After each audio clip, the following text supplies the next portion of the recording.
All right, welcome all. Thank you for joining the session.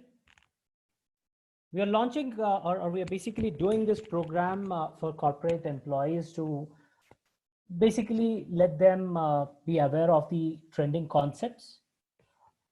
Thanks to the globalization, thanks to the digitization that is happening rapidly across the industries, all the industries, not just IT sector, we need to brace up and try to adopt these new technologies. And as part of this program, right, we will be trying to understand how data science is actually helping a lot of industries to scale up to the demands and basically sustain and survive, especially in the pandemic time.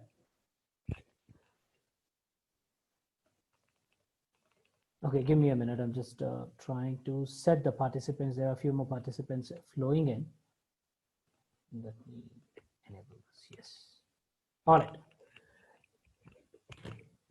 So this is me. To introduce myself, my name is Sharad Chandra. I'm a director at InnoDataTix, and I have overall 15 years of experience in the IT fraternity, IT world. And I've been working as a data scientist from past few years now, close to 5 years now. And I'm a freelancing consultant and a visiting faculty for a few of the universities and corporates. I do work as a freelancing consultant for Athena Tech. Then you have Voxer Business School. I have tie-ups with Sunway University in the Malaysia, to name few. And as part of InnoDataTix, we cater to AI solutions for our clients.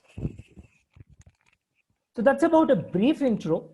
I'll be talking about few of my experiences as and we unfold the journey of data science. We'll talk about what kind of projects we worked, right? And how this is actually beneficial for the community as a whole. Let me first start with one of the posts that we have. Let me just try to pull that out. Now, as part of our program, right, as I said, I'm a trainer with 360 Digit EMG or 360 Digit MG, which is basically standing for 360-degree transformation of the students who are joining us for upskilling themselves. And as part of our program, right, we basically give 250 plus hours of training. Along with that, from InnoDataTix, we basically offer free workshops, free internships. So the participants who are learning theoretical and hands-on experiences using case studies, they will actually implement that when in the real-time world, right? So let me explain about the projects that we have done. I'll just quickly show you a small video here.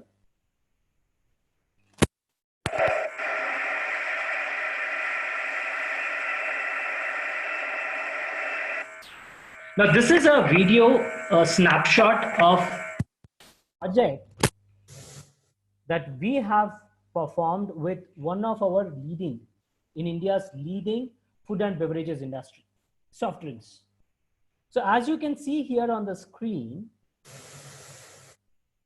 the bottles are basically filling up and then passing through the conveyor belt. Now, in this plant, initially, they used to have a system where they used to manually monitor the number of bottles which are getting manufactured. And all that has to be, right, later on digitalized into their server, the SAP-based server. Now, what we have done is using the industrial IoT concepts as part of the big picture of IR 4.0, Industrial Revolution 4.0 implementation. We have used sensors, heat sensors, vibration sensors, motion sensors, name a few. Using these sensors, we capture the number of bottles that are passing through that frame.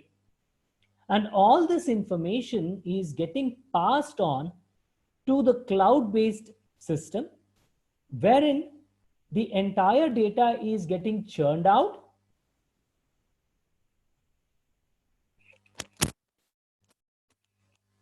Hello, you're not able to hear me? I think few people are saying you're not able to hear me. How about my audio? Please confirm, friends. Yeah, we Yeah, it's can clear hear to you. me. It's audible. Okay, yeah. Thank you. Yeah, yeah. Thank you for the confirmation. Yeah, I was talking about the implementation of IR 4.0 there. So what we did is, using these sensors, the data is getting collected, everything onto the cloud. And on the cloud, the entire data is getting analyzed, processed, and then this data is shown live onto the floor screen. There would be a screen where the entire data is getting displayed there, right? So this is basically a small implementation of IR 4.0 solution, and the entire production line now is automated. This happened just before the lockdown started. Now you might say that, hey, what kind of technologies are you talking about here? We're talking about a lot of technologies. For example, we are looking at cloud computing. I'm writing on the screen. Cloud computing is one of the technologies. Then, of course, we are also talking about IIoT, industrial IoT.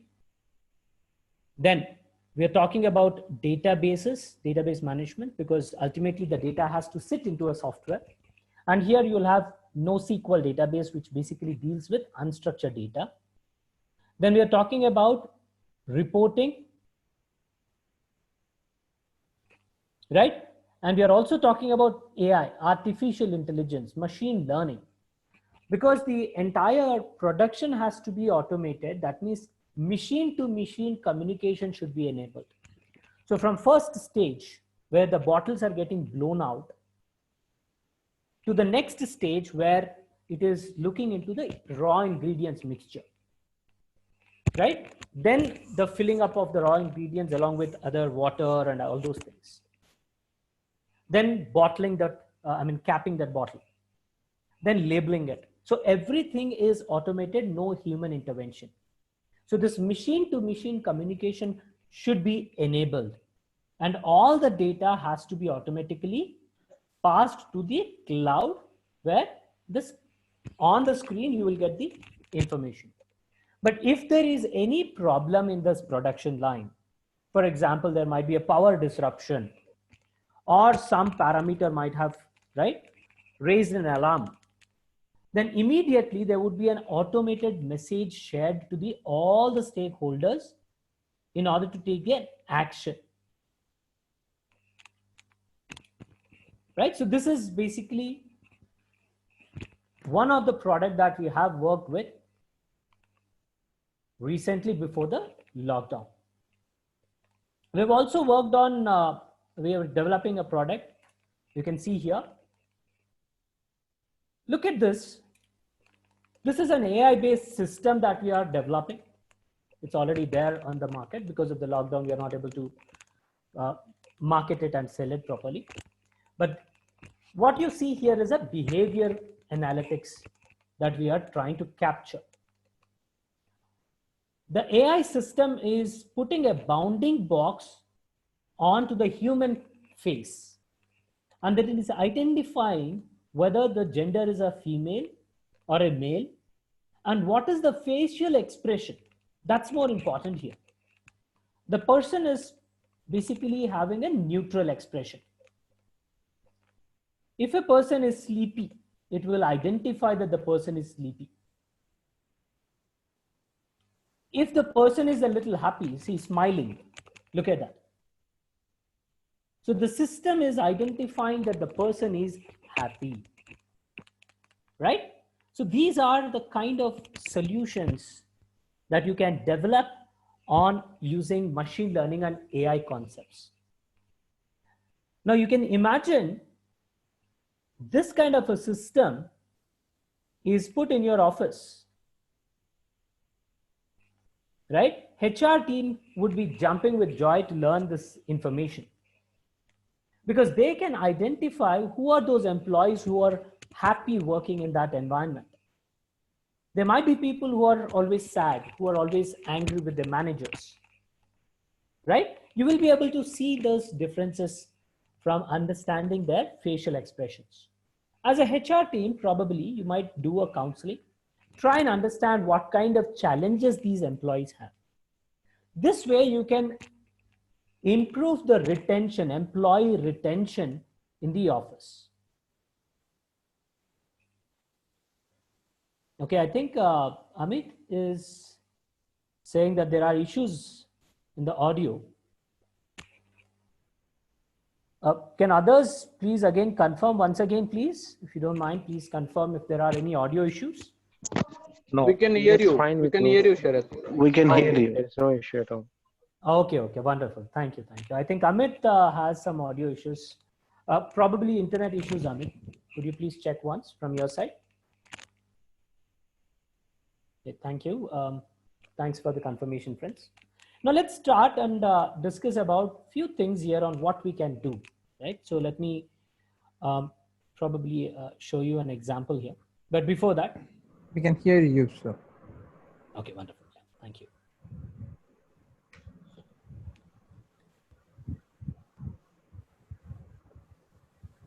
Right. So let me talk about digitalization. You know how much data is getting generated in 1 minute of your lifetime? 60 seconds of your lifetime. Huge amount of data is getting generated, especially now because of the lockdown. I think my English needs to be unmuted. Yeah, put everyone on mute. Yeah. All right. So due to the lockdown, working from home, in fact, school kids are now taking their schooling, the knowledge sharing from their teachers online. So everything is digitalized now, isn't it? So the amount of data that we are generating is like bombarded like anything, right? Now, if you see a small stats here, small number of stats here, YouTube is experiencing, this is, mind you, numbers which are before the lockdown, right? You can see 38,745.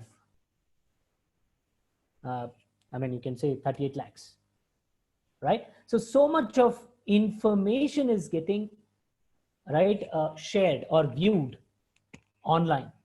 You also know that, you need to know that 500 hours of videos are getting uploaded into YouTube in 60 seconds across the globe.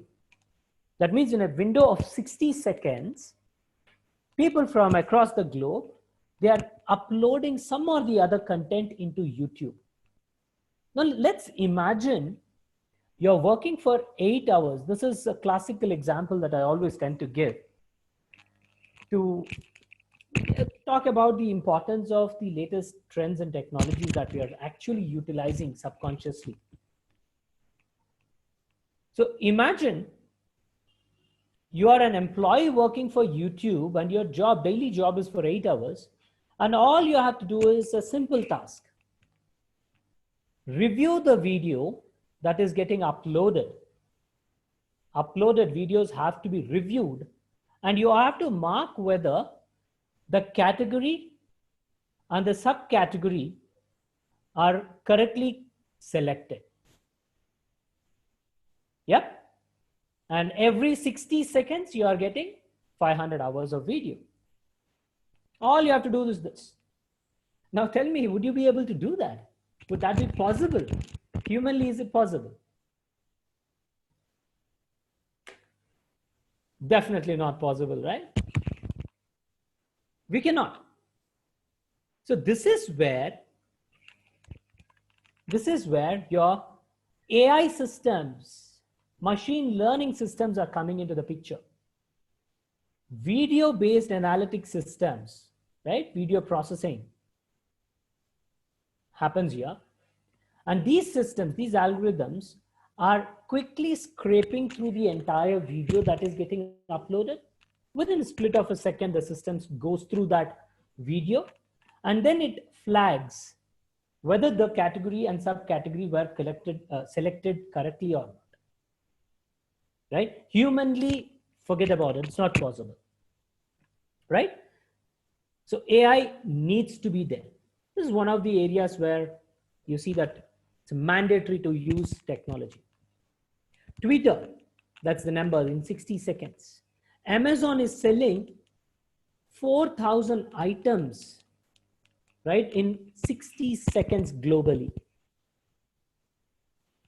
You can imagine the amount of data that they are generating on daily basis. 24/7 Amazon does the business, and in every 60 seconds 4,000 items are getting sold. So how many people would have browsed? If you see the 4,000 items are getting purchased, we generally don't log in and purchase immediately, right? We take some time to basically purchase any item on Amazon, isn't it? So it will take some time. Now the website might have maybe double the number of people who are browsing. The logistics comes into the picture, the gateway that comes into the picture. So a lot of data is getting consumed and generated, of course. WhatsApp, without this, we cannot survive nowadays. We cannot even imagine our lives without WhatsApp. Facebook, look at this staggering number. You know what is the world's population currently, friends? What's the world's population, anyone? Nearing to 800 crores, my guess. Close to 8 billion. It's 7.2 billion. 7.2, 7.3 billion. That's correct. So even if I round it off to 7 billion, we are looking at a population of 1.6 billion of people out of the 7 billion people logging into Facebook daily. That means close to 1.5 people logging in out of 7 people into Facebook. That's a tremendous achievement. Google is processing 3.5 billion search requests every day. Steganography, a lot of data is getting generated, text data, and coded messages are getting passed. Very, very important, especially for a developing country like India now. We have issues from one side from Pakistan, one side from China, and we have the pandemic lockdown issues. So a lot of information is getting exchanged, and probably miscreants, the terrorist organizations, they are sharing a lot of information in coded messages. You need to decode that. So steganography is a science, is a process, or you can say it's an approach to decode these hidden messages. Alibaba, it's again a e-commerce giant in China. In China, they celebrate Singles Day. Right? Anywhere of the world, any part of the world, yeah. Singles are always the happiest people in the earth, right?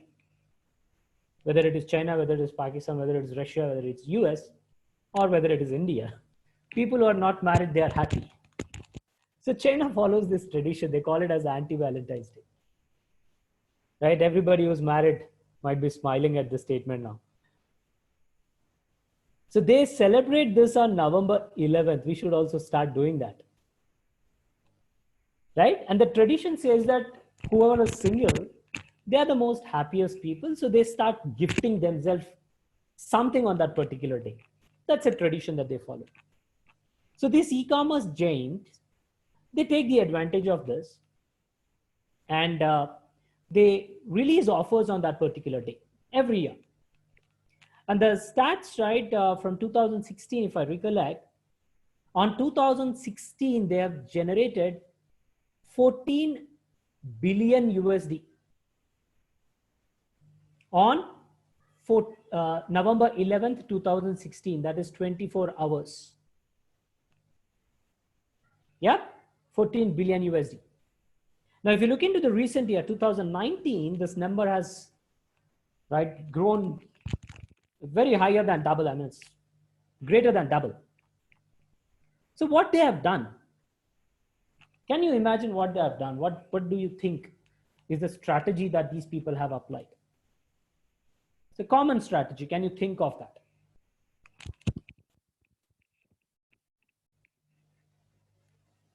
Anyone?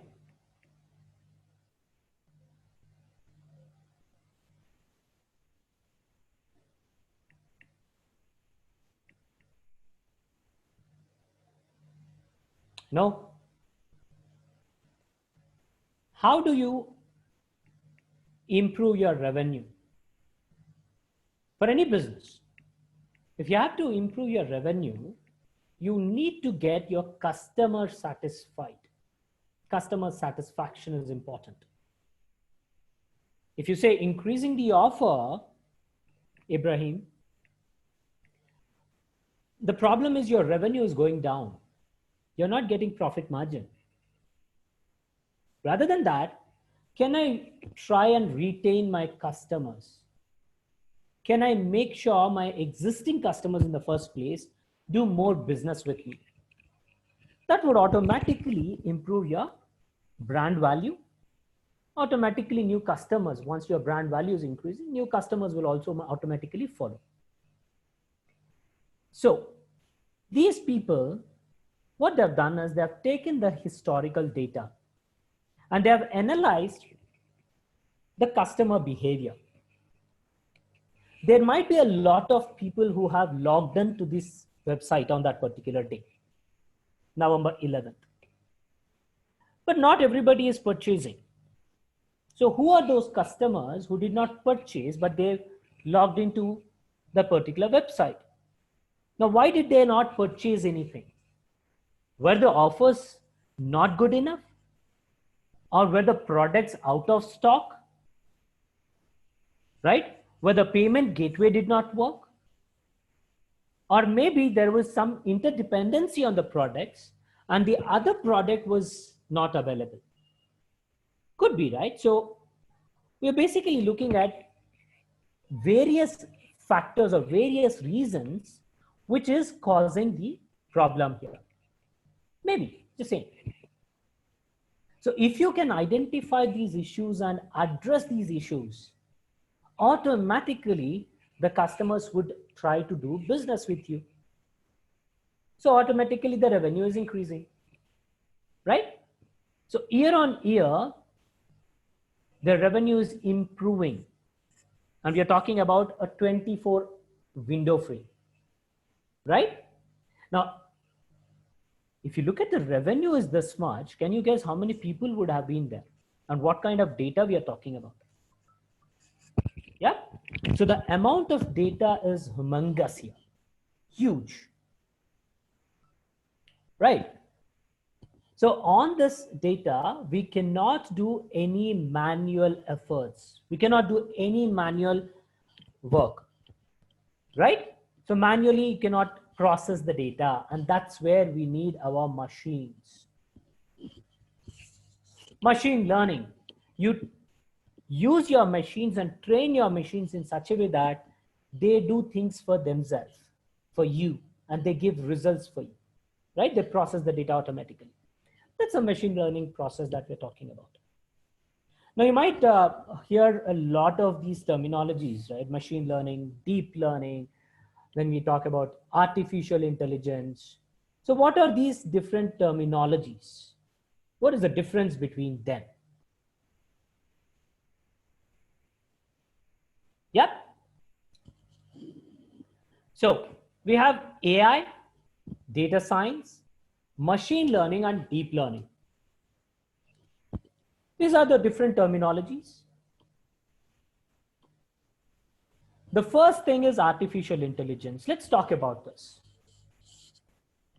So when I say artificial intelligence, the best example that we can take is autonomous vehicle. Autonomous vehicle, right? So a car, for example, is driving itself. You don't need anyone to, right, steer it. It's automatically driving and making sure it is driving better than humans in some cases. So what we are saying is try and give some intelligence to your vehicle so that it can do things which otherwise humans have to do. And these things are artificial things. They don't have consciousness, right? So we need to give this intelligence to artificial things. The question is, how do you do that? In order to do this, right, in order to develop some application like this, autonomous vehicles, we need to do a lot of research and identify what all things have to be actually automated and make sure that you train your computer from that particular aspects. Now that research is performed by data scientists. So the study on the data, the research on the data that we do is called as data science. And it's a branch, it's a part of your artificial intelligence module. But in order to do this research, we need some quantifiable techniques that we call it as data mining. You're mining the data so that you can extract meaningful information. And under data mining, it can be broadly explained as two different techniques. The data mining can be explained in two different terminologies. One is machine learning. Now this machine learning is talking about a mathematical expression, y is equals to f of x. If you have a variable of interest, if you're interested in getting a specific output, y is your output. For example, in a bank, you might want to identify a fraudulent transaction. Now that fraudulent transactions are getting affected by a lot of factors. Here I'm expressing that using x, which is your input variables, attributes or features. Now, can I try and establish a relationship between the input factors and output? If I'm able to do that, can I explain that in a mathematical expression? Right? If I can successfully do this, then using that mathematical expression, I can also try and predict the future. Given these input factors, can you identify whether the transaction is a fraudulent transaction or not? Right? So that's basically your y is equals to f of x concept, which is nothing but your machine learning study. Now you might say that, hey, how can I get that mathematical equation? There are multiple approaches, broadly classified into two approaches.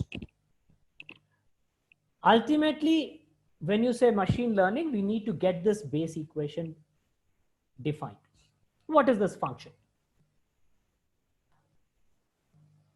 Now we have been learning all these years the programming languages and various things, right, for our education. So the traditional programming is what I'm hinting here. In a traditional programming, what actually happens is we take data, we call them as objects, data, and then we write a function or a logic, right? Some code is written.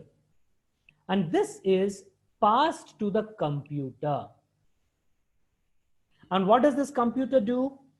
This machine is giving us results. Some expected results out of this function when applied on the data. This is your traditional programming. Now, when I talk about machine learning, we're talking about machine learning paradigm. What happens is we take the data, but we look back into the history. We are looking into the events that already occurred. So we look into the data, and in the data, I also know the results. When the events occurred, we know the output, right? So we are recording this data and we are passing this to your computer. Now you're expecting your computer to find out the logic or a function which can explain the relation between these variables, input and output results. This is your machine learning paradigm, friends. right? Now, as I said, there are multiple ways. Broadly, we can say, let's use predefined equations. Mathematically, there are a lot of mathematical equations which are predefined. Can I take those equations and check if the relationships can be explained using these predefined equations? These are called as interpretable models or explainable models. Now we have another approach which is called as black box approach, which is nothing but artificial intelligence. Now these are non-interpretable, non-explainable techniques which basically generate a dynamic equation on the fly based on the data that we are passing. So what is this function? Here you will be able to explain, but here you will not be able to explain. And when we talk about black box, the current industry, the current trend is with a concept called as neural networks. These neural networks are the concepts which are designed on our brains, biological brains. How does our human brains understand things? So on those lines, the neural network logic has been designed. This is your machine learning, friends, your mathematical expression. But the data would not always be so simple, Y and X forms. The data sometimes, or in today's date, majority of the times, the data is unstructured in nature. If the data is in unstructured nature, that is, you have videos, images, these kind of data that we are talking about, then you cannot directly write this equation. So we basically go a level deeper to make sure that we decode the data and make our computers or machines understand the data. These are called as deep learning algorithms. And this is where we are talking about neural network application a lot. This basically is giving us AI. So this is the paradigm, friends, of data science, artificial intelligence, machine learning, deep learning terminologies. Right? Now, let me talk about one use case here, okay? Let me go to another slide. We'll talk about a nice experience here on everyday experience that we basically have. Let me erase this. A case study. Now let's say a regular example. Let's say we have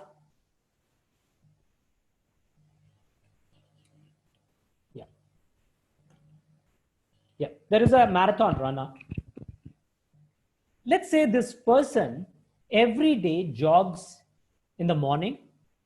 Right? She's a marathon runner, so every day she does that workout on a track which is 2.73 kilometers distance. Assume, right? So this is the distance that she covers every day. Now this distance she generally covers in 14 minutes, 16 seconds. Okay, 14 minutes, 16 seconds.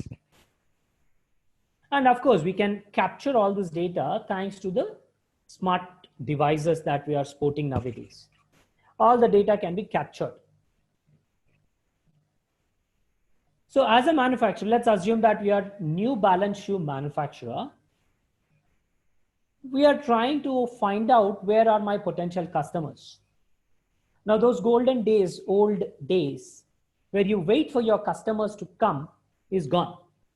If you just sit idle for your customers to come, they will never come. You have to chase them. You have to find them.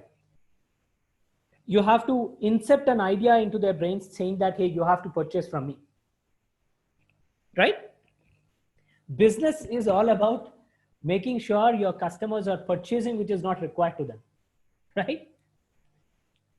So let's say we are shoe manufacturers here and we are trying to look out for our potential customers.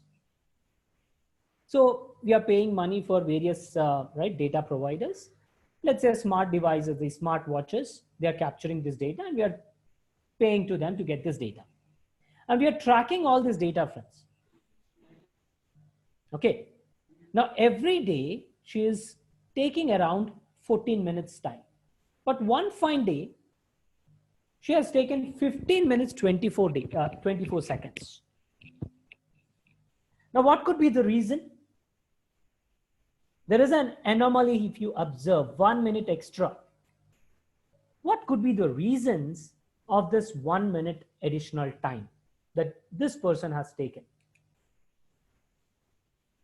I mean, the reasons could be n number of things, right?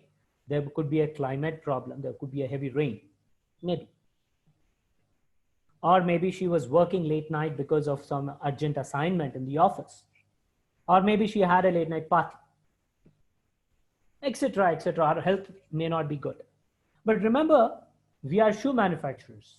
We would like to believe that there is a wear and tear in the shoe, right? So let's assume that that could be the problem. Now, how do I quantify that?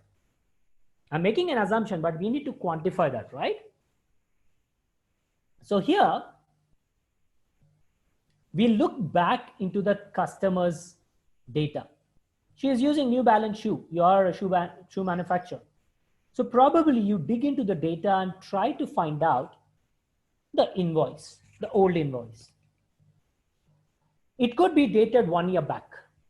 Now that would give you some confidence on the assumption that you made, saying that yes, the shoes is worn out and could be the problem for this 1 minute extra time. We want to believe that, right? So we have a potential customer chance here. Now, next stage. Let's say this particular customer, on the way to her office, she has boarded a taxi. On the way to her office, she has started searching for running shoes. Now, Google, what does Google do? For the user, it is giving the details. Take all the relevant details about the search key. But in the back end, Google is selling this information to the manufacturers. It sells the customer's information, saying that this is a potential customer who is trying to find a shoe, purchasing shoe.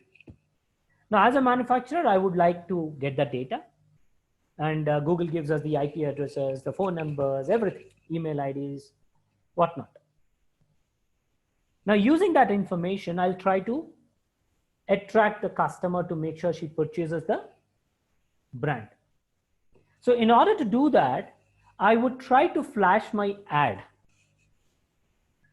right? There might be a live internet connected television on the cab, on board the cab.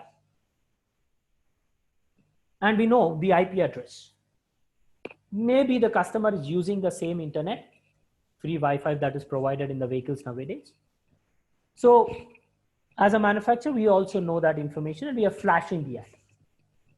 Now for the customer, it is a coincidence. And this is a coincidence that everybody might have experienced some or the other way. But you know now, it's the customer, it's the manufacturers who are chasing the customers, right? Now let's say this lady is not at all impressed with this ad. Maybe she's not attracted, right? Now, how do you make sure you attract this customer? You need to come up with some other idea. So let's say the GPS coordinates are already there. We know where is that cab going on. And let's say there is this electronic billboard on the way of that cab. So as soon as the cab takes this lane, the vehicle, the car, or the taxi takes this lane, you flash your ad on this electronic giant billboard. Right? Nowadays, we are seeing these electronic billboards. If you put a static billboard, then it will be there just like that, and you have to pay monthly rental for that. Electronic billboard, you are flashing your ad at regular intervals. That is also a cost. But can you design something in such a way that your marketing costs come down. So flash your ad only when there is a requirement, when there is a potential customer who has a chance to view that ad, right? So thanks to the GPS coordinates, I'm able to do that. Now, this is also not giving any good mileage to the manufacturer. Customer is not attracted. Now, this is where you need to become desperate, because the customer might be stolen off by your competitors, right? Competitors always, right, trying to lure your customers. They steal your customers. So you don't want your customer to churn out. So what you do? Try and give a discount coupons, especially for you, right? 30% discount, and give this ad to their social media profiles, or their contact details. So you publish this ad specifically for them. Now this 30% discount is something which is really tempting. Now I want to purchase a shoe, and if somebody is offering me 30%, obviously I'll purchase that. Of course, I'll have to look at the quality of the product as well, but I would definitely want to consider that offer. So let's say this lady is purchasing that shoe, right? Amazon or any e-commerce website. We make the purchase online nowadays, and this product has to be delivered. How are these products delivered? A logistic company is basically having the entire details of the customers who have made the purchases, and we send the executives wearing that heavy bags, right, delivering the products. It's a manual process again. But Amazon did this experiment few years back. This is not the latest one. This is a few years back story I'm talking about, where they experimented on how can a drone be used to deliver the product. You can search on YouTube as well. There are a lot of stories with respect to Amazon drone related delivery experiments. So all you need to give is the customer ID, the transaction ID, and the product ID, probably. And this drone will take the product and deliver to the customer. You're not giving any other details. So the destination address is picked up from the transaction data. The customer might have given the delivery address, right? So it is picking from there. And it is generating a navigation from the current location to the destination. The drone itself draws the navigation maps. And then it flies and delivers the product to that particular customer. But here again, remember, the machine, the drone, right? The machine needs to understand that it should not crash into electronic poles or walls or trees or whatnot. And it also should be intelligent enough to deliver the drone, the product only to that customer who has made the purchase. Probably some kind of a security system, OTP system or something like that. Or retina scanning could be there on the system, on this particular drone system. Right? So this is again a machine learning. We are training the machine to deal with the scenarios which might be dynamically arising. Right? This is what your machine learning can do for you. So when we talk about this machine learning, right, you need to understand that there are certain stages that these machine learning algorithms will actually have to go through. Right? So those things are basically explained here.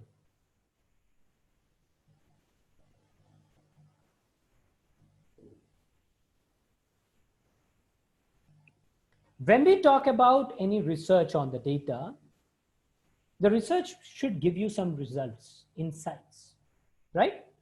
So we call that process as analytics, data analytics.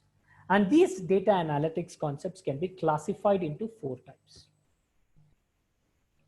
The first one is descriptive analytics, which is closely coupled with diagnostic analytics. Friends. These are generally coupled together, right? So when this business or when your management says that, hey, can you check on what is happening on the sales front? Right? You might want to take the historical data. Let's say last quarter. You're taking the last quarter and then generating reports and seeing what happened till now. Reporting basically, and this is something pretty common. Everybody is aware of this. Now, if your management says that, hey, generate a report and tell me what happened, would you just generate report and share it, or would you also try and find out the reasons if you see any anomaly there, any unexpected thing is happening or happened, then wouldn't you want to find out the reasons? That's a human psychology, right? We check that. So that's your diagnostic analytics that we're talking about here. And generally, these two come together. Descriptive analytics and diagnostic analytics are combined together. And these are reactive tactics that we are applying. Reactive. Now, using this knowledge, you have accrued some insights on what happened till now, right?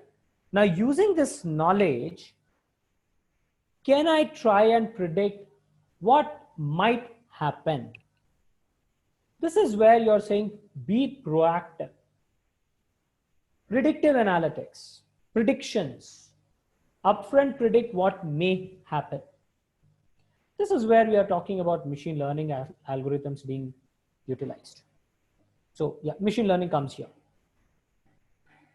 And we are deriving that relationship using a mathematical equation.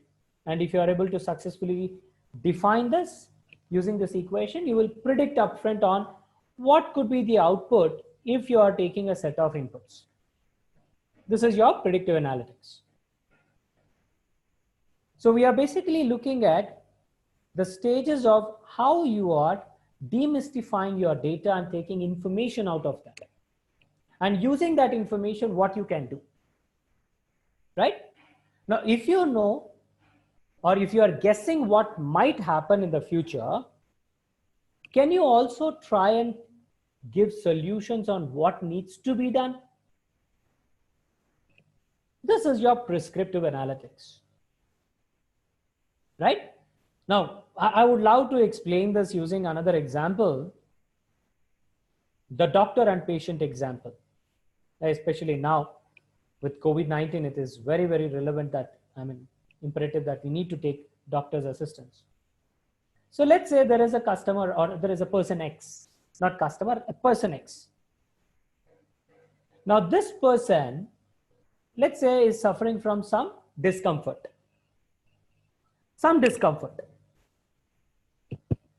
Right? So this person will visit doctor. Generally we do that, right? Let's say this person is visiting a doctor. Now in the first meet, what happens? In the first meet, doctor would ask questions to understand the scenario, and the person is trying to describe his experience, describing what is happening to him or what happened to him. That's your descriptive analytics. You're trying to understand the past. Then doctor would say that, okay, get these diagnostic tests done. There are some tests, you have to get them done. Right? Now, if you're asking, if you're suggesting these tests and the person gets those tests, you get the results, right? From the diagnostic test, you get the results.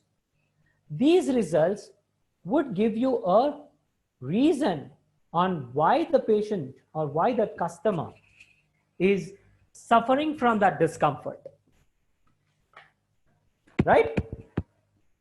So customer would be able to, the doctor would be able to identify the factors on the customer's discomfort. Now, once the doctor is able to identify, drill down on, point out on the factors which are causing the problem, then he will also be able to predict upfront, say that, hey, this is the problem that you are suffering. And if you're not going to address this problem, intervene this problem, then it is going to, right, rise a big scenario, big problem for you. You might get a disease called PQR if you're not countering this discomfort now. So he is predicting, saying that you might get PQR problem in future. That's your predictive analytics.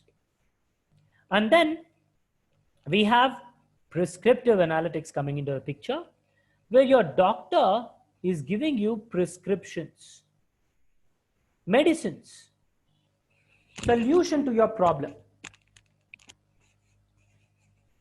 Right? So these are the 4 stages that you need to look at when you are trying to solve a problem. Right? Take the raw data, try to churn that out, torture it so that it reveals some information to you. And using that information, you are trying to make an inference into the future. And then from that knowledge, you are going to prescribe solutions. You're strategizing, right, some process into your business so that it yields good results, better results for the business.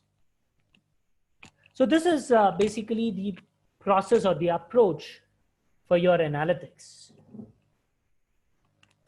Right? Now, do we have any questions? Let's see if you have any questions in this generic discussion till now we had.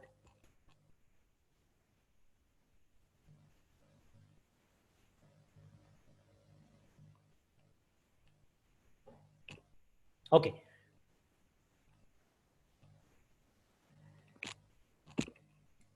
All right. Now, I think it's been 1 hour we started the session, right? So let's take a short break and then we'll come back and discuss about this, the mind map that I'm showing, right? What are the various things that you have to actually look at when you are trying to implement a solution, right? Yeah. So we'll take a short 10-minute break. It's 3 now. We'll come back at 3:10.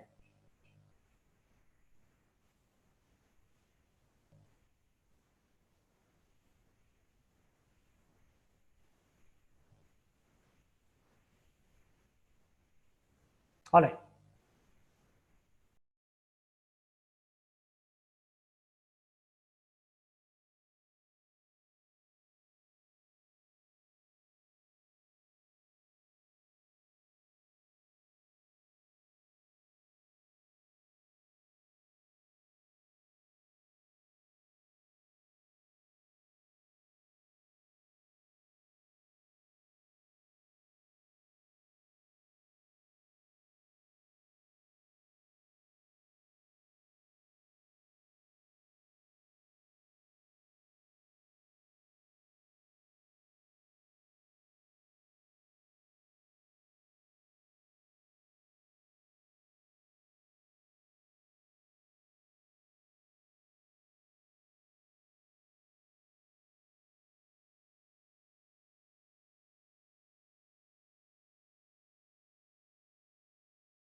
Yeah, hi friends, everyone. Assuming everyone is back. Hi, yeah. All right, wonderful. So let me talk about a few more things before I proceed here. All right. So data science is the trending, basically. It is the trending concept right now in the industry, right? A lot of people are talking about data science. A lot of institutes nowadays, if you come out, you see everywhere data science, right? But what is that one compelling factor that you need to be aware of? Even students are learning about this data science, right? So if you talk about these concepts, the data science concepts, then we need to actually be thorough on the full stack data scientist concepts. Now, this full stack data scientist job role is talking about the capabilities of an individual who can actually look at the entire journey of the data from where it is getting the source point of the data, the business problems of the data, the business, right? The business problems, and then the solutions that you are implementing. Not your job does not stop there. You also have to constantly take the feedback once the solution is implemented, and then you have to improvise on the solution that you have provided. Generally, when we say data science, a lot of people talk about Python programming. They talk about machine learning, statistical analysis, right? And probably a reporting tool, a BI tool like Tableau or Power BI. BI tool. But this would not give you a knowledge or does not expose you on actually how you implement the solution. Deployment is most important thing. If you look back, look into your LinkedIn profiles, right, you can see a lot of people, students, especially college passed out and freshers or final year students, they're showcasing their capabilities with respect to AI. So even students, right, they are developing artificial intelligence related products, but they do not become a product unless until the end user is able to consume them. And how do you make end users consume them if you're not deploying it into the system, right? So full stack data scientist program that we have is actually considering this problem that a lot of institutes, a lot of people face. Right from understanding your business, right, formulating the problems, to deploying the solution, you have to be thorough in each and every aspect. Where does your data get generated? How is it getting generated? How do you record it? What factors are important for you to consider developing an algorithm? Right? So a lot of things would come up.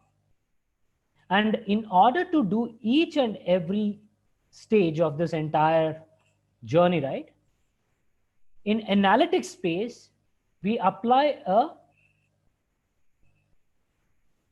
methodology which is called as CRISP-DM, cross-industrial standard process for data mining projects. So we look into each and every aspect of the project deployment, project management methodology, and we covered each and every aspect in detail. And it has, you can see, contact hours of training would be 550 hours, and you're generally taking 1 year program here, 12 months duration. So you will be thorough in everything. You will be like a one-stop solution, right?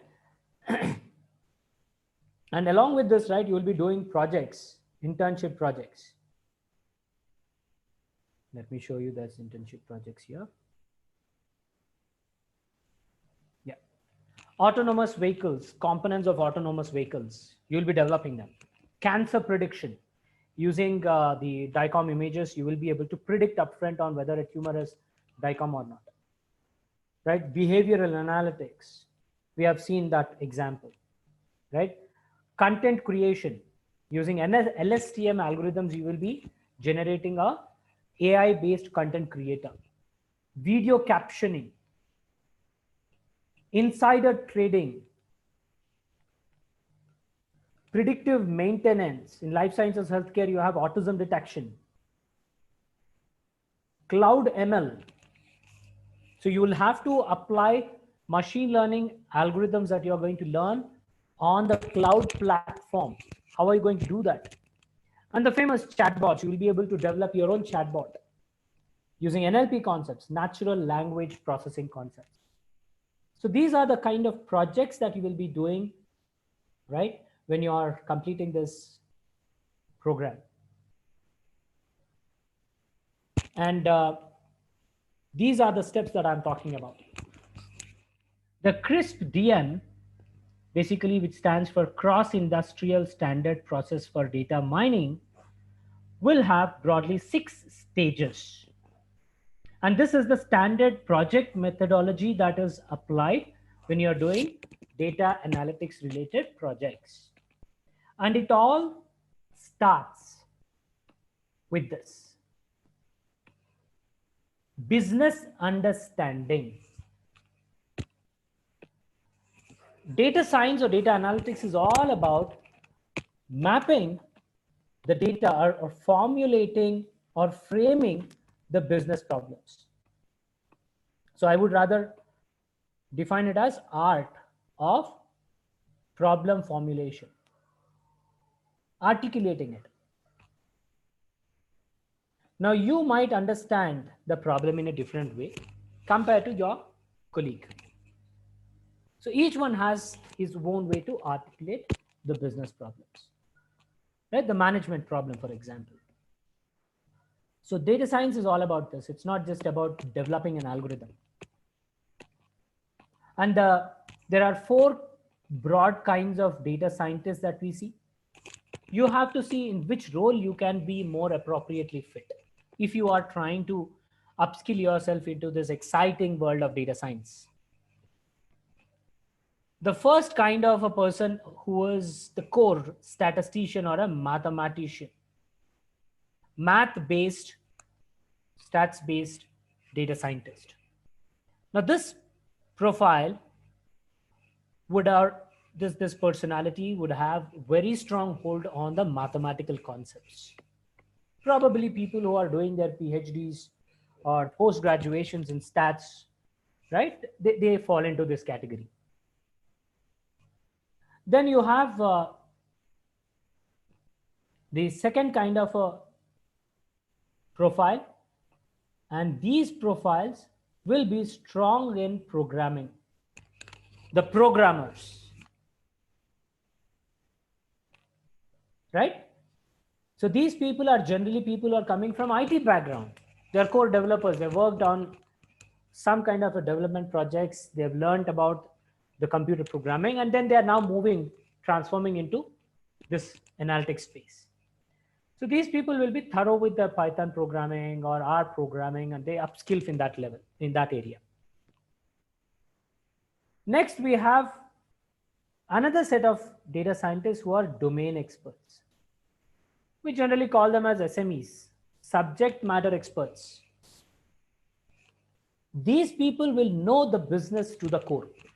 They know each and every aspect of the business, how it is run, right? What are the various factors you look at it, right? Which factors influencing what outcome? So from that domain knowledge perspective, these people will be the masters. And the fourth kind, and this is a kind of rare, the big data kind of analytics that we talk about. Big data side analytics or big data scientists, data engineers maybe. Now these people will be thorough with programming. These people will be thorough with technology. The tools and technology that are being utilized for performing analysis. Now, each of this profile is complementing the other. Now, data science, if you talk about the job role itself, it is a culmination of all this knowledge. You don't have to be an expert in one area, but you need to have the knowledge in all the areas. It's good to have that. Right now, you choose which one would you categorize into, or which category do you fall into. Right now, if I talk about a project, data science project, or analytics related project that you have to develop. For example, let's talk about a bank example, okay? It's easier to interpret this. The credit card department in the bank, right, has a challenge. And the head of this department is coming to you. Let's assume that you are a data scientist now. He's coming to you and he's saying that, hey, we have a challenge. We are receiving a lot of calls from customers complaining, saying that they did not perform the transaction, but the transactions are happening. So receiving a lot of complaints nowadays. This is the business problem. So how do you understand this problem? This is just a statement that your head of the department is giving. What can we understand from this particular statement or this scenario? Remember, articulating the business problem is important. So how do you articulate this statement? Can you frame something here? Okay. All right, let me see. A lot of customers are calling the customer care center, credit card department, and they're complaining that a lot of transactions are happening without their approvals. That means these are all fraud transactions. So the credit card department is looking at a lot of fraudulent transactions that are happening now. That's how you need to identify the situation. So understanding the business problem would be your first step, where you're articulating or framing the management problem. And the management problem is fraudulent transactions are happening. From this perspective, from this head's perspective, the department head's perspective, what solution can we think of? Right? So first is, you have identified the business problem, but can you objectify this? What are the objectives that you need to understand and address, and priority? Priority is very important here. You need to set your priorities and you have to target those high priority objectives. So can I identify these objectives? So here the objective says, how can I minimize the fraud? You have to minimize the fraud, right? It's a business problem. Now, a simple solution that you can give to the management here is, rather than you waiting for your customers to call, you have the data, right, available. The transaction data is something that you have. So why don't you ask your staff to make outbounding calls? As soon as there is a transaction, make sure you make the calls and verify whether the transaction is genuine or not. This way you will be able to immediately catch that person also who might be doing fraudulent transactions, right? Who might be doing some ID theft and doing the transactions. You might immediately catch him. So this is a solution that you can think of. They're saying outbound calls. But is this an appropriate solution, friends? That is also something you have to do. Solutions can be given, but is this the most suitable, optimized solution for this business or not? So there are two challenges. One challenge is if you have to make outbound calls, your staff needs to be increased, because you have so many transactions happening and at the same at the same time that too. And if you have to make an outgoing calls, it has to be on the fly as soon as the transaction is happening, not at the end of the day. The transaction happened, everything is recorded. At the end of the day, you're verifying. There's no point in doing that, right? So practically, you have to do the live transaction monitoring and calling off to the customers on that exact time period. So you need staff, right? It's a big challenge. The second challenge, you're doing credit card transactions. Assume you are doing the credit card transactions and I'm the credit card department. I'm calling you. You made a transaction of, let's say, 10,000 INR. I called you and verified. Very good. You feel very happy. On the same day, let's say you did another transaction of 2,000. Again, I'm making a call immediately and saying that, hey, there is a transaction of 2,000 rupees INR. Is this a genuine transaction or not? You say yes. Third transaction, again, I'm calling you. Fourth transaction, calling you. Fifth transaction, again, calling you. Over a period of time, you get irritated, isn't it? You'll feel inconvenient. You'll get disturbed. That means you're causing inconvenience to your customers, and that's very bad. You cannot, cause inconvenience to your customers, right? You have to be making sure that the customers are happy, not disturbed and irritated. So this is the second challenge that you have. So this is not the right solution. Outgoing calls is not the right solution. Yep. So what could be that ideal solution that you can now think of? You have to minimize the fraud and you all at the same time maximize the convenience to the customers. You cannot cause inconvenience, right? And the conditions, the constraint is that you have limited budget. You already are seeing a lot of fraudulent transactions. That means it's causing losses to the business. On top of that, if you say that hire more people, then it is not an feasible solution, right? So limited budget would be there. That's the constraint, condition. So can I be a little smart here and take the advantage of the data and try and identify the pattern of the customer? Can I do that? Identifying the pattern of customer transactions, right? Take the customer transactions and develop a system where it is identifying the pattern, purchasing behavior or transaction behavior. Now, customer is doing regular transactions over a period of time. We are looking into it. He's every month purchasing groceries worth 5,000. He's purchasing fuel every week, let's say for 3,000. And on a regular basis, he probably goes out with the family and have dinner outside and these kind of transactions.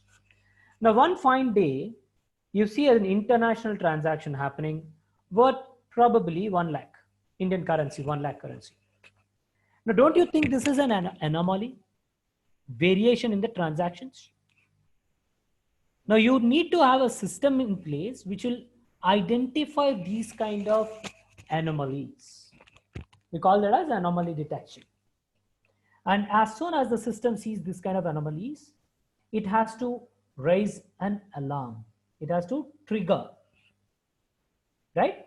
And that trigger would actually be initiating the call. So executives should get an alert message saying that, hey, there is this transaction happening. And as soon as that transaction alert is received, immediately the executive is making a call to the customers. Now, this way you're not regularly calling, but at the same time, you're calling to make sure you're validating that one transaction which is having a higher chance of fraud, right? Now, you can also automate this. already have the banks implementing this solution. When you see a transaction which is a similar, little deviated, not a very highly deviated, but little deviated like this, then you get an automatic call. IVR, automatic call, where your system is designed such a way that you see this kind of a transaction, immediately make call to the customer registered mobile number, and then take confirmation. It will ask press 1, press 2, press 3, right? The customer is going to provide the feedback. And based on that, the system will decide whether it has to close that alert or it has to divert that alert to a executive, human. So you're removing the redundant job that otherwise humans would do here and utilize those humans in doing better things. So this is how you articulate, right, business problem formulation. And as part of the CRISP DM, we define this using 2 different steps. Identify the objectives, that's what we have discussed. Minimizing and maximizing, these are the statements that we tend to use here. Minimize the fraud. Maximize the comfort or convenience for your customers. Right? And you have constraint. Constraint says limited budget.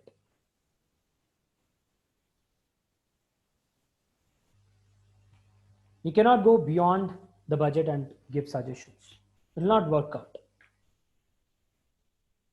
So this is your constraint. These are your objectives. And always remember, these optimization statements are used generally in the analytics when you are creating this problem statement formulation. It's just like any other project process, friends. Right? Now, once you have identified these things, right, always remember you have to document it. Right? There would be a document, official document, where you have to update all these things that you have found out. And this document is called as project charter. And this is the first document that we will prepare when we are trying to apply some solutions using data analytics problem. First document. And in this document, you will have to record objectives, constraints, the, let's say the assumptions, the out of scope concepts, objectives basically, right? The project lead, project sponsor, a lot of such details are recorded here, right? And very important thing is to get this document signed off. Unless until your project sponsor is verifying the entries of this document and then signing it off, we do not start the project. Okay? What happens is if you start working with the project based on your verbal discussions, over a period of time, there might be cases where the customer is now understanding, right, that there is another problem that is suffering. Probably that is more becoming higher prior now, right? It's becoming more important now. Now, in such cases, customer would come back and say that, hey, this is not the actual business problem you need to work on. There's something else, right? Because you have not recorded anything, you cannot argue with client. So you have to say, okay, fine, let us rework everything from scratch. So the entire effort that you have put in till then is wasted, right? And another challenge is the timelines. You might have agreed upon some kind of a timelines to complete the project. If you have done half of the job for one task and if you're redoing everything for another task, obviously you'll not be able to meet the deadlines. So for all these kind of challenges, you need to have a project charter document. And only after signing from the project sponsor, we start working on these projects, these kind of projects. So that's the first step. Yep. Business understanding. Just Now give me once- 5 minutes. हाँ, इसका खत्म हो जाएगा थोड़ा ना. Okay, how's that? Okay, yeah. So once this business understanding is done, once you are familiar with this, then we move on to understand what could be the data that we have to work with. Right? What is the type of data that you are going to work? So data types. Now, based on this understanding, you can again further strategize on what kind of tools you have to deal with, how you're going to get that data, right? What kind of softwares you have to use. Those kind of things will be addressed. So data types, when you talk about, to begin with, it will be either numeric or non-numeric, which we call it as qualitative or quantitative. Numeric or non-numeric. So the business problem says, how many products can be sold on a given day? Considering the pandemic conditions, the customers' age groups and all those things, we have collected the data. Using the data, can I predict upfront on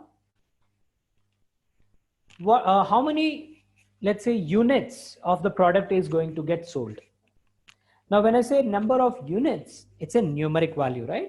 So we call it as quantitative value or quantitative data. You might also have a scenario where you have to identify which product is getting sold. You have product 1, product 2, product 3, so on and so forth. Out of this list of products, which product is getting sold? Here it is not numeric. Remember, product name cannot be numeric. You cannot interpret that as a number. So qualitative, quantitative is the first thing that you need to look at. Then you also have to look at whether the data that you are going to work with is a structured data or unstructured data.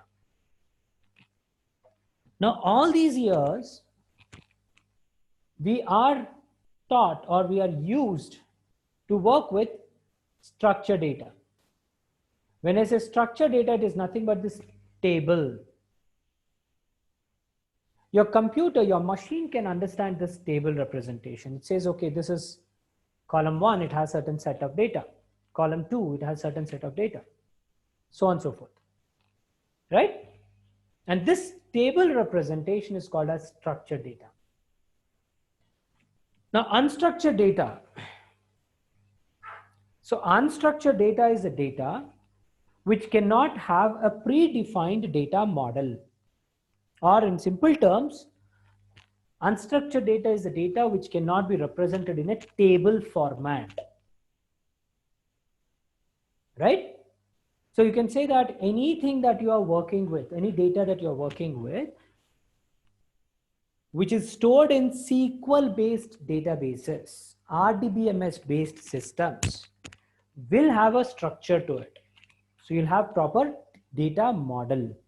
That means what is that first column? What kind of data is getting stored there, or what kind of data it can store?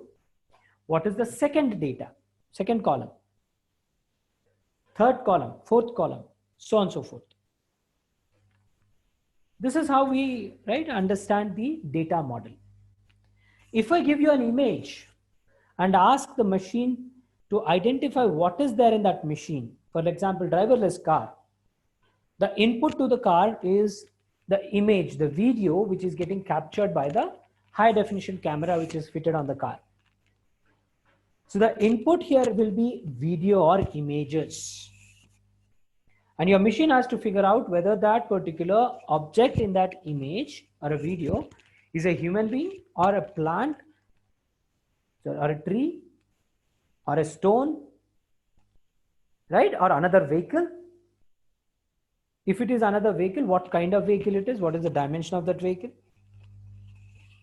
So a lot of things have to be interpreted from this image, but your computer would not look at that image in a table representation. It's a file, right? For your computer, ultimately it's a file,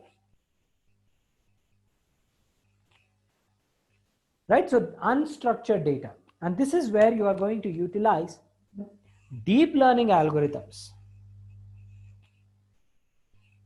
right? Next, once you have understood whether the data is structured data or unstructured data, we'll also have to identify whether the data that we are dealing with is big data or small data. Now, what is big data? Can anyone answer that question? We are talking about big data and non-big data, right? So not so big data. What is big data, friends, to begin with?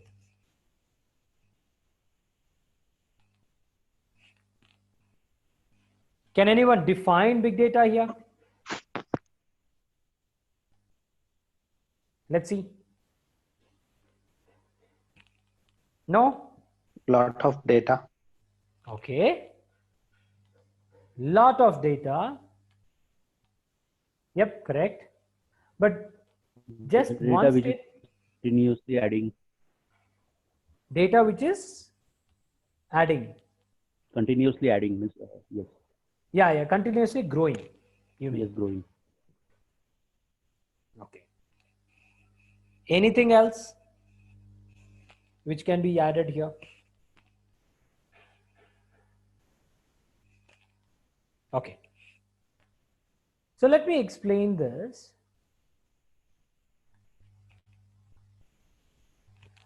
Eric, there's this gentleman called Eric. His name is Eric.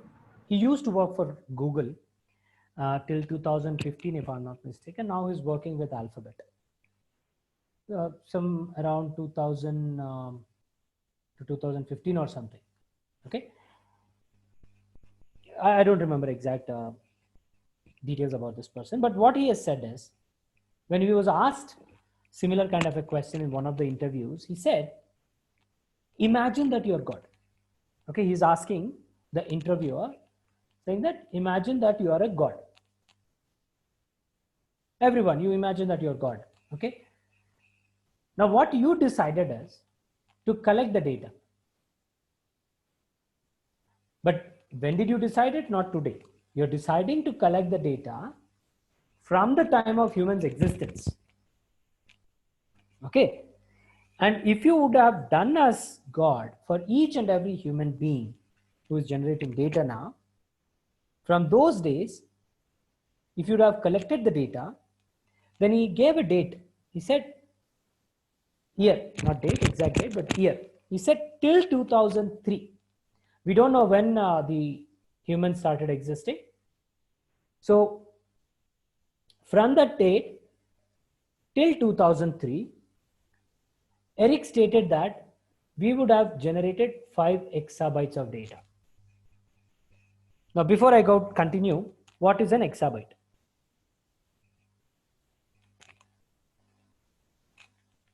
Yeah, what is an exabyte, friends? We know terabyte. 1 terabyte is equals to 1024 gigabytes. So if I say 1024 terabytes, what is this? 1 petabyte. 1024 petabyte would be your exabyte. Yeah, terabyte, petabyte, and then exabyte. Now we have storage devices which are capable to hold multiple double-digit figures of petabytes.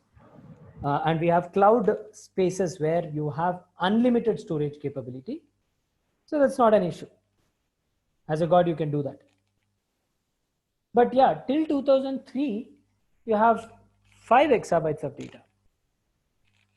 But Eric said that from 2003, every 2 days, we are generating similar amount of data.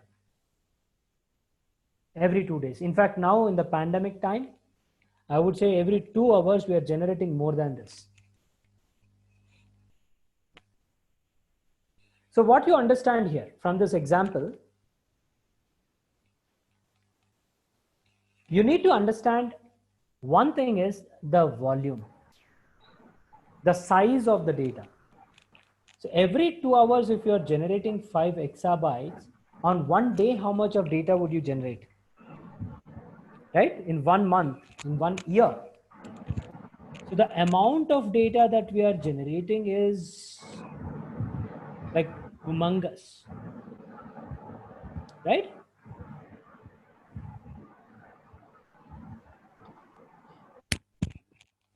Next. Volume is the size that we are talking about. The next point here is the speed at which the data is getting generated. Here, from the time of humans existing all these years, you have generated 5 exabytes. But from there on, every 2 days, the same amount of data is getting generated. Now it is only 2 hours you require. So the speed at which the data is getting generated is something that you also have to understand. We call it as velocity. Speed, right? At what speeds the data is getting generated. Now, if you look back, what is the kind of data that we are generating? Variety of the data.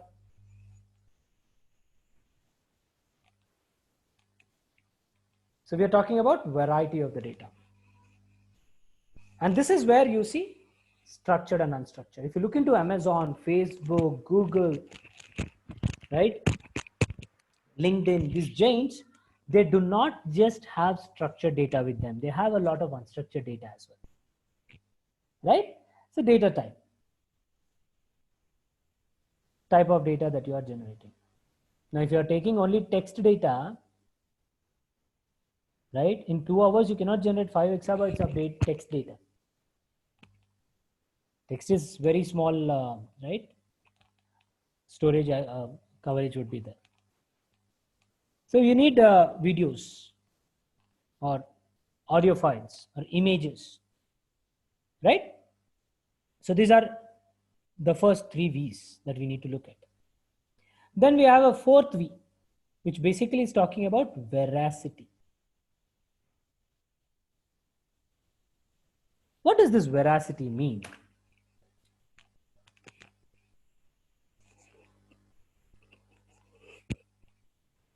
Veracity basically means the truthfulness, correctfulness. And we have also added value to this chain of V's to define big data. The latest, current definition of big data also has value added to it. Initially, it was only the first 3 V's, but later on we have veracity, and now we have value also. So let me show you a small video to explain veracity here. I'll go to YouTube and I'll search for Google's automatic bicycle. Oops. Okay, let me just retype it. Not able to save, is it?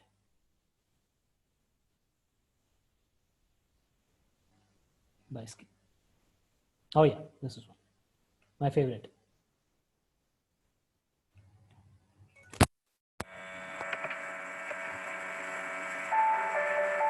Observe the video, friends, very closely. Dutch cycle more than any other nation in the world, almost 900 kilometers per person.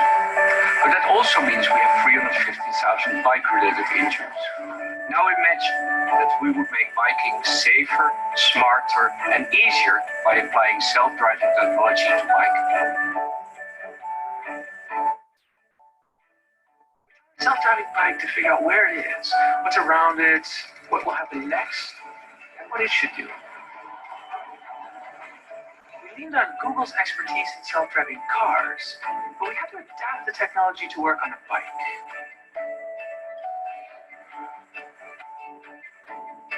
We decided to add 2 additional features. First, you can request the bike to pick you up wherever you are, and we developed a comfort mode, adjusting the pedals to a perfect resting position. I think the self-riding bike could really give a boost to the economy because people could also work on their bicycle. You work in your office, you work in your home, you work in your car. You can even work on your bike. I have so much more time. My kids love it. They're just free. They can go anywhere they want, anytime they want. It's amazing. At the Futures Bond, we feel that this is the biggest invention since the invention of the bicycle itself. At Google, we always put our users first. With the launch of this bike, we believe we do that again. Yeah, so pollution-free automatic bicycle. It's like automatic vehicle, automatic car, autonomous car. Now, how many of you would like to purchase it?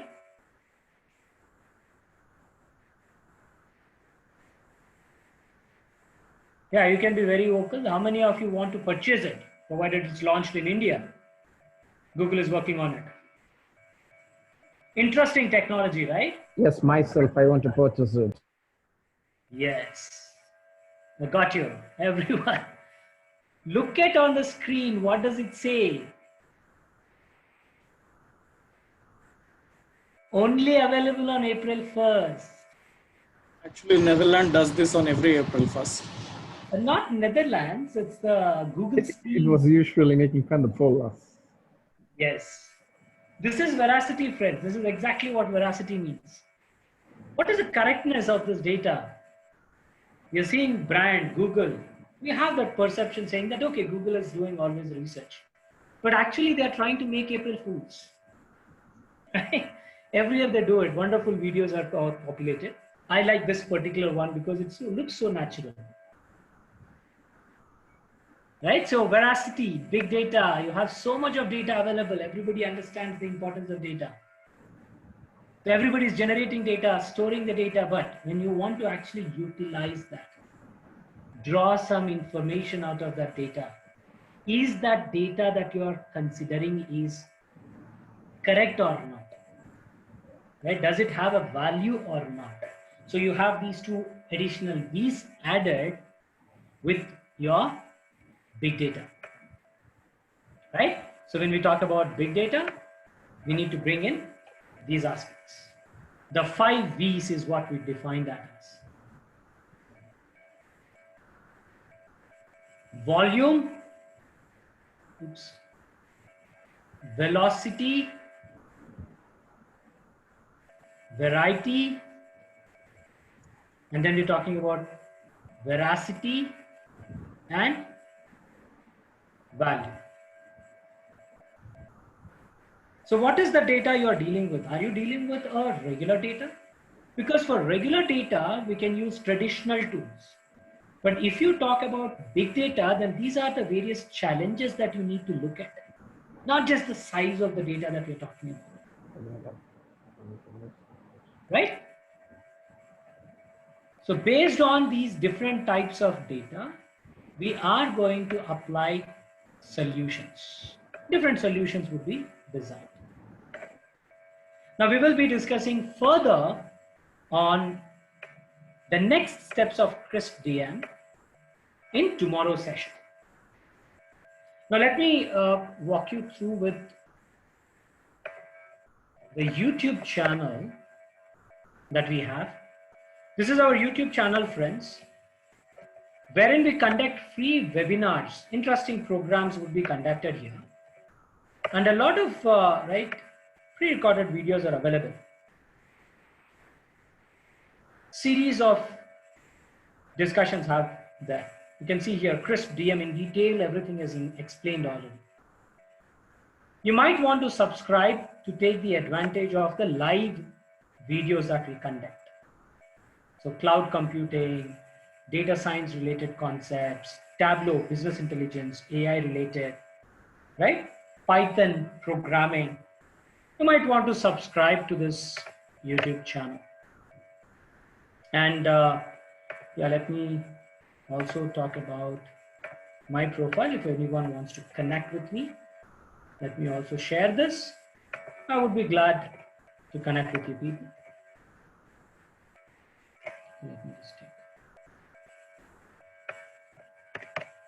Yeah, this is the profile.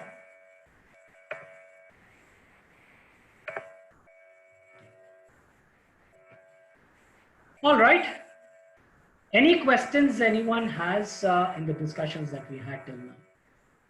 We'll have very interesting such discussions in the next classes, coming classes. But yeah, for today's session, do we have any questions, friends?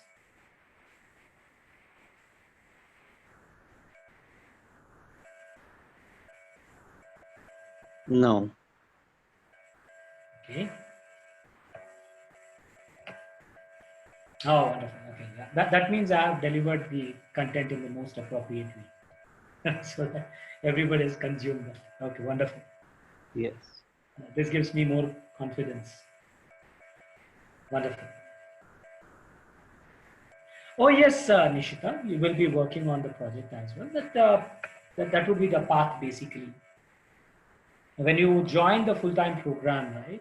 If you talk about, let's say, any of our programs, which I'm talking about, it's a certification course. If you look at this, it's a 4 months program that we're talking about, and it has 2 live projects as well, internships.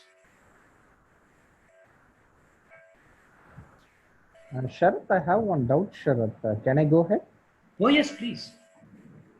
Sharath, I basically was not in this background. So I had an experience in some other field which is related to mechanical. So installation and commissioning. So 9 years experience. So I have lost my job this March. I could have got visa, but I could not able to travel. Oh, So okay. once if I did this course, it will be beneficial, or what I was asking you? Oh, yes. See, data science is not domain agnostic. It can be performed by, it can be learned by anyone. As I explained, it is talking about the domain knowledge. It talks about mathematical field, mathematical concepts, which are applicable across to all the industries. You all have to see, do you have data generated? Do we have data collected? Can I retrospect using that data? Can I do some research on the data? It could be any domain. So you have seen in manufacturing firm, we have applied, in the food and beverages industry, we have applied that. IR 4.0 solutions. I have nothing to do with manufacturing knowledge. But we have understood that there is a problem which can be automated. Right? So yes, it will always be helpful. In fact, we provide job assistance, job guarantee, in fact. In the full stack data scientist program that we are offering, right, there's a job guarantee as well.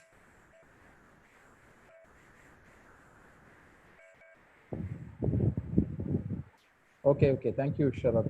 So because I don't have any knowledge, I have zero knowledge in this data analyst. So thanks for hearing this first session. So it was very useful and hearing. So we'll go ahead for next 2 sessions also. It will be very useful and for my career also. Yes, absolutely.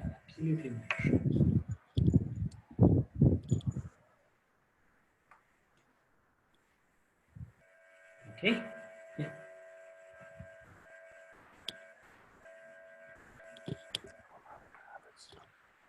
Yes, Nishita, we will share that. So we're basically talking about the CRISP-DM concepts of how a data science project can be implemented. I don't have any motion. Thanks, we'll go ahead for the next. Any more questions, anyone?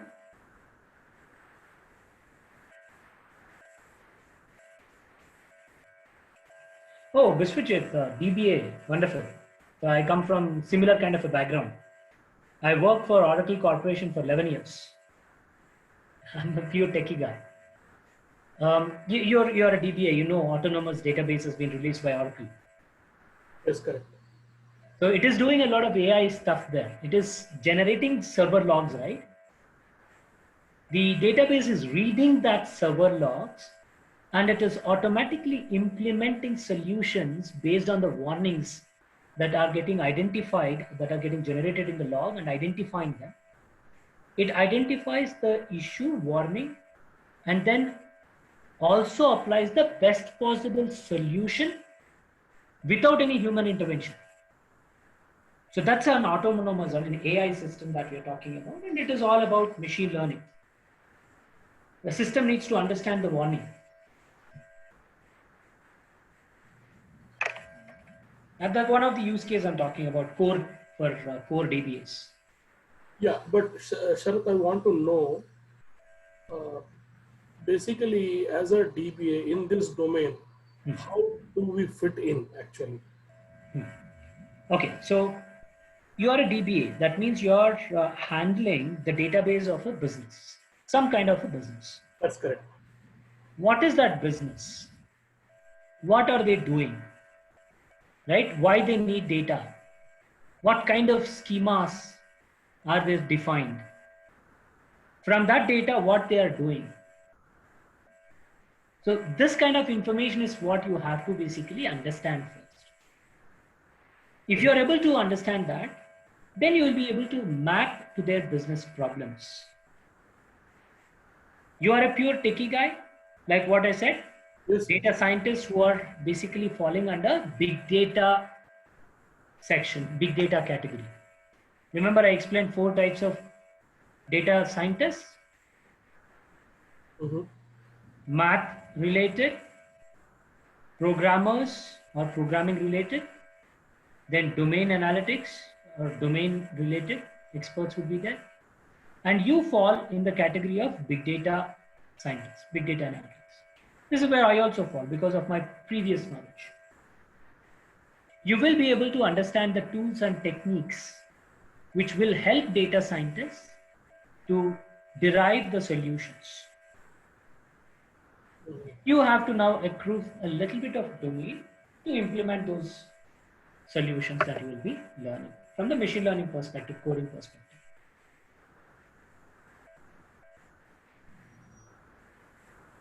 For example, a data is there, a business problem is being discussed.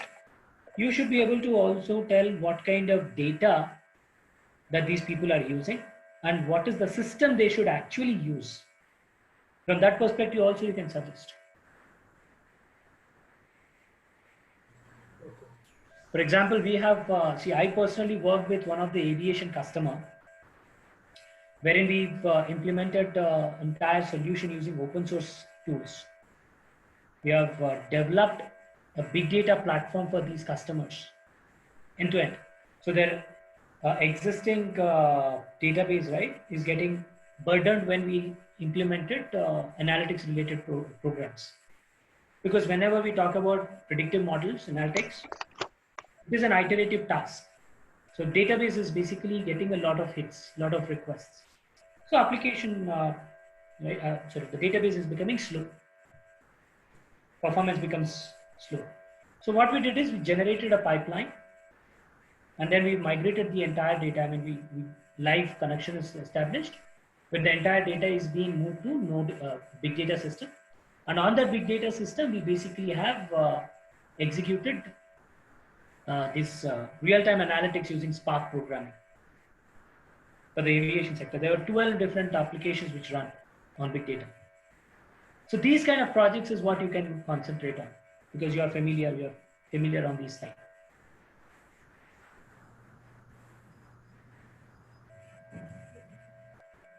Yeah, hope I have answered your question.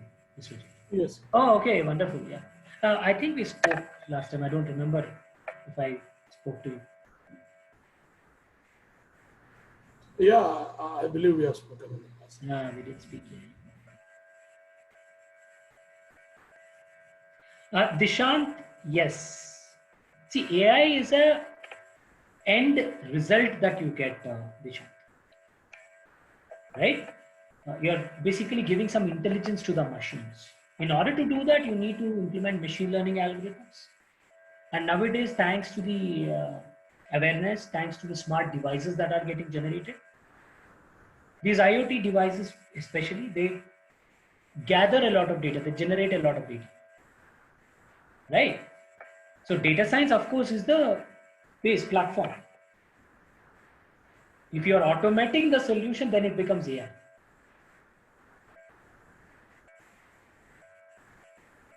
Yeah, Sandhya, everyone can take this course, as I said. Everyone.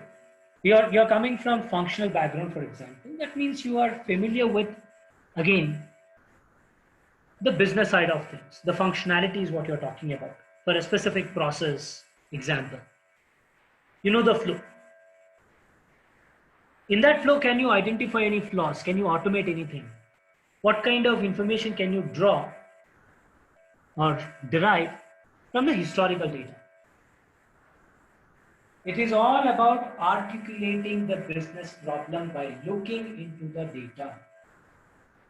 The likes of Uber, for example, Paytm, right? Google, in fact, they started by email thing, right? But now they started collecting data. Once they have the data, they started to identify patterns, and then they're now monetizing that data. It's not domain agnostic. It's not profile agnostic. It's not limited to any profile.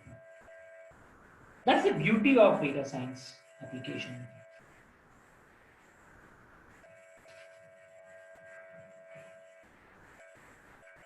Yeah. All right, friends. So let's wrap up the session for the day. And we'll connect tomorrow. We'll discuss about more exciting stuff. Right? And we'll talk about a few use cases as well on how analytics, machine learning can help implement solutions in certain business problems. All right. Yeah. Thank you so much. See you all tomorrow. Thank you, sir. Thank you. Bye bye. Thank you. Bye bye. Thank you, guys. Thank you, Sharad. Bye bye. Thanks.